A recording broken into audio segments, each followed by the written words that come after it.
2023 IPL ସଂସ୍କରଣ ପାଇଁ ଆରମ୍ଭ ହୋଇଯାଇଛି ପ୍ରସ୍ତୁତି। ଭାଗ ନେବାକୁ ଥିବା 10ଟି ଦଳ ନିଜ ନିଜର ରିଟେନସନ୍ ତାଲିକା ଜାରି କରିଛନ୍ତି। ଫ୍ରାଞ୍ଚାଇଜ୍ ଟିମ୍‌ଗୁଡ଼ିକ ଏଥର ଆକ୍ସନ୍ ମୁଡ୍‌ରେ ନଜର ଆସିଛନ୍ତି। ବଡ଼ ବଡ଼ ଖେଳାଳିଙ୍କୁ ମଧ୍ୟ ଦଳରୁ ବାଦ୍ ଦେବାରେ ସେମାନେ କୌଣସି ସୁଯୋଗ ଛାଡ଼ି ନାହାନ୍ତି। ସନ୍‌ରାଇଜର୍ସ ହାଇଦ୍ରାବାଦ କେନ୍ ୱିଲିୟମସନ୍ ଦଳରୁ ଛାଡ଼ିବା ସହିତ ପଞ୍ଜାବ କିଙ୍ଗ୍ସ ମଧ୍ୟ କ୍ୟାପ୍ଟେନ୍ ମୟଙ୍କ ଅଗ୍ରୱାଲଙ୍କୁ ଦଳରୁ ରିଲିଜ୍ କରିଛି।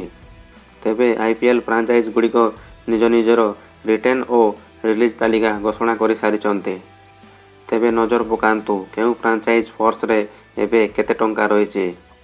ଗୁଜରାଟ ଟାଇଟନ୍ସ 19.25 କୋଟି ଟଙ୍କା, ରାଜସ୍ଥାନ ରୟାଲ୍ସ 13.2 କୋଟି ଟଙ୍କା, ଲକ୍ଷ୍ନୌ ସୁପର ଜାଏଣ୍ଟସ୍ 23.35 କୋଟି ଟଙ୍କା, ରୟାଲ ଚ୍ୟାଲେଞ୍ଜର୍ସ ବେଙ୍ଗଲୋର 8.75 କୋଟି ଟଙ୍କା, ଦିଲ୍ଲୀ କ୍ୟାପିଟାଲ୍ସ 19.45 କୋଟି ଟଙ୍କା, ପଞ୍ଜାବ କିଙ୍ଗ୍ସ 32.2 କୋଟି ଟଙ୍କା, କୋଲକାତା ନାଇଟ୍ ରାଇଡର୍ସ 7.05 କୋଟି ଟଙ୍କା, ସନ୍‌ରାଇଜର୍ସ ହାଇଦ୍ରାବାଦ 42.25 କୋଟି ଟଙ୍କା, ଚେନ୍ନାଇ ସୁପର କିଙ୍ଗ୍ସ 20.45 କୋଟି ଟଙ୍କା, ମୁମ୍ବାଇ ଇଣ୍ଡିଆନ୍ସ 20.55 କୋଟି ଟଙ୍କା।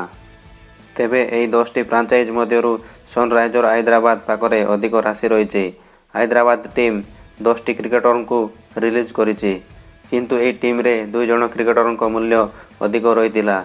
କେନ୍ ୱିଲିୟମସନ୍ 14 କୋଟି ଟଙ୍କା ଓ ନିକୋଲସ୍ ପୁରନ୍‌ଙ୍କ ମୂଲ୍ୟ 10.75 କୋଟି ଟଙ୍କା ରହିଥିଲା।